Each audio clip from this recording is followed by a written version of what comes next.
NEET के exam over हो चुके हैं। एट दिस टाइम सारे स्टूडेंट्स ने अपने आंसर कीज को मिलाया होगा, अपने आंसर कीज को चेक किया होगा एंड लॉट ऑफ स्टूडेंट्स के मार्क्स जो है वो बहुत ही कम आ रहे होंगे। What they should expect in order to get admission for MBBS in different government colleges, ठीक है। And at the same time lot of students ऐसे भी होंगे जिनका ये लास्ट अटेम्प्ट था बट उनका स्कोर जो है वो एक्सपेक्टेड स्कोर से कम आ रहा होगा, ठीक है। तो उनके लिए यहाँ पर एक बेटर ऑप्शन रहता है to apply for bachelors in veterinary sciences through veterinary council of India, ठीक है। Hi everyone, my name is Wasim Nazir और आज की इस छोटी सी वीडियो में मैं आपको एक परफेक्ट डायरेक्शन देने वाला हूँ how you can apply for veterinary council of India, how you can apply for BVSc bachelors in veterinary sciences and आगे जो भी प्रोसीजर रहेगा उसको मैं आपको अपडेट करता रहूंगा from time to time. So that's why you should smash the subscribe button down there. After that video को लाइक भी जरूर करना। सबसे पहले मैं आपको बता दूं, सबसे पहले हम बात करेंगे वेटरनरी काउंसिल ऑफ इंडिया की। अगर हम वीसीआई की बात करेंगे तो वीसीआई में जो परसेंटेज होती है सीट्स की, that is only 15%। That means 15% seats के लिए आप through veterinary council of India यहाँ पर अप्लाई कर सकते हो, ठीक है। यहाँ पर जो भी मैं बात कर रहा हूँ, मैं बात कर रहा हूँ गवर्नमेंट कॉलेजेस की, ठीक है। और लास्ट में मैं आपको एक एक्सपेक्टेड स्कोर भी बताने वाला हूँ। अगर आपका उस रेंज में स्कोर आता है दैट मींस आपको कहीं ना कहीं पर इंडिया में गवर्नमेंट वेटरनरी कॉलेज मिलने के बहुत ही अच्छे चांसेस हैं, ठीक है। अगर हम यहाँ पर बात करेंगे वेटरनरी काउंसिल ऑफ इंडिया की तो आप 15% सीट्स के लिए अप्लाई कर सकते हो। However, जो 85% सीट्स होती है that are under state quota, that are under state quota, ये आपको यहाँ पर पता होना चाहिए, ठीक है। That means that are filled by the state. और जो वेटरनरी काउंसिल ऑफ इंडिया है ये ओनली 15% सीट्स को यहाँ पर फिल अप करता है। आफ्टर दैट यहाँ पर मैं आपको बता दूं, अगर हम लास्ट ईयर की बात करेंगे जो कट ऑफ क्या रहा था last year for the veterinary council of India all over the India.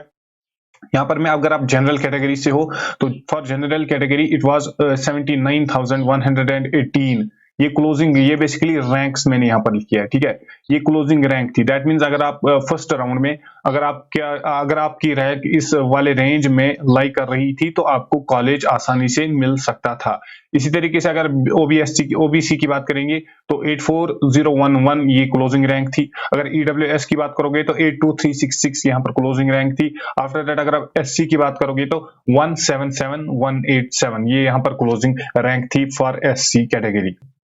अब मैं आपको बोल दूं, जब भी सेकंड राउंड होता है या स्ट्रे राउंड होता है, मॉप अप होता है, तो उसमें जो ये रैंक्स है ये इंक्रीज होती है। दैट मींस कट ऑफ जो है वो बहुत ही ज्यादा डिक्रीज होता है, ठीक है। तो ये था फर्स्ट राउंड के लिए। अगर आप जनरल कैटेगरी से हो तो आपका 79,118 था। अगर आप ओबीसी से थे तो 84,011 था। अगर आप ईडब्ल्यूएस से थे तो 82,366 ये क्लोजिंग रैंक्स है, ठीक है। और एससी वालों के लिए 1,77,187। एंड आफ्टर दैट अगर हम एससी की बात करें, एसटी की बात करेंगे तो एसटी के लिए 2,18,749 जो थी वो क्लोजिंग रैंक थी। दैट मींस अगर आपके मार्क्स इस रेंज में थे, अगर आपकी रैंक इस रेंज में लाई कर रही थी तो आपको आसानी से फर्स्ट राउंड में ही कोई ना कोई वेटरनरी काउंसिल ऑफ इंडिया के जरिए से एक कॉलेज मिलने के बहुत ही अच्छे चांसेस थे, ठीक है। आफ्टर दैट हम डायरेक्टली आते हैं मॉप अप राउंड पे। तो मॉप अप राउंड पे ये जो जनरल वाली कैटेगरी है इनकी जो रैंकिंग है वो इंक्रीज हो गई तो 85,930।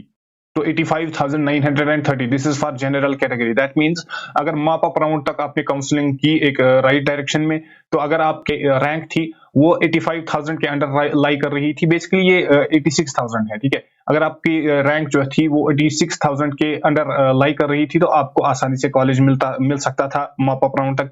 इसी तरीके से अगर हम ओबीसी की बात करेंगे तो ओबीसी में आपकी अगर रैंक 2,130 मतलब 2 लाख के अंडर थी तो आपको आसानी से कॉलेज मिल सकता था।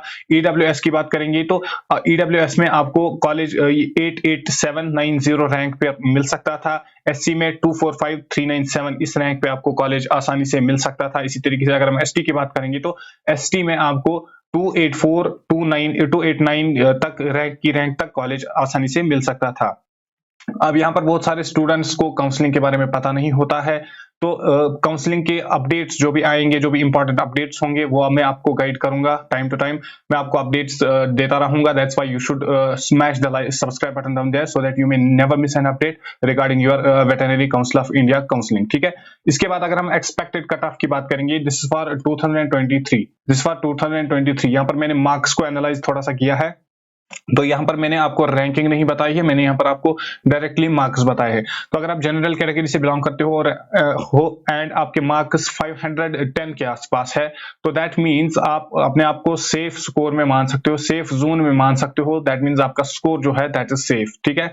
आपके बहुत ही अच्छे चांसेस है आपके बहुत ही अच्छे चांसेस है to get admission for veterinary council of India. इसके बाद अगर हम ओबीसी की बात करेंगे तो ओबीसी में जो सेफ स्कोर होगा वो रहने वाला है 490 के अराउंड। इसी तरीके से ईडब्ल्यूएस की बात करेंगे तो ऑल इंडिया में इसका जो कट ऑफ रहने वाला है that will be around 495। That means ये आपका सेफ स्कोर रहने वाला है। इसी तरीके से एससी की बात करेंगे तो 410 सेफ स्कोर रहने वाला है, और एसटी की बात करेंगे तो एसटी में आपका 400 जो है ये सेफ स्कोर रहने वाला है। यहाँ पर मैं आपको बता दूं, जो भी मैंने यहाँ पर बात की that was all about government colleges, that was all about government colleges. मैंने यहाँ पर कोई भी प्राइवेट कॉलेज की बात नहीं की, क्योंकि प्राइवेट कॉलेजेस का अलग से काउंसलिंग होती है, ठीक है, वहां पर अलग से फीस होता है, ठीक है। मैंने यहाँ पर जो भी एक्सपेक्टेड स्कोर बताया और प्रीवियस ईयर का कट ऑफ बताया, this was for the government colleges all over the India, ठीक है। So this was all for veterinary council of India. I hope आप सबको ये इन्फॉर्मेशन पसंद आई होगी। Thank for watching the video. अगर आपको ये वीडियो पसंद आए तो वीडियो को लाइक करें और चैनल को सब्सक्राइब करें, सो that you may never miss an update. हम मिलेंगे नेक्स्ट वीडियो में, तब तक के लिए ओके बाय।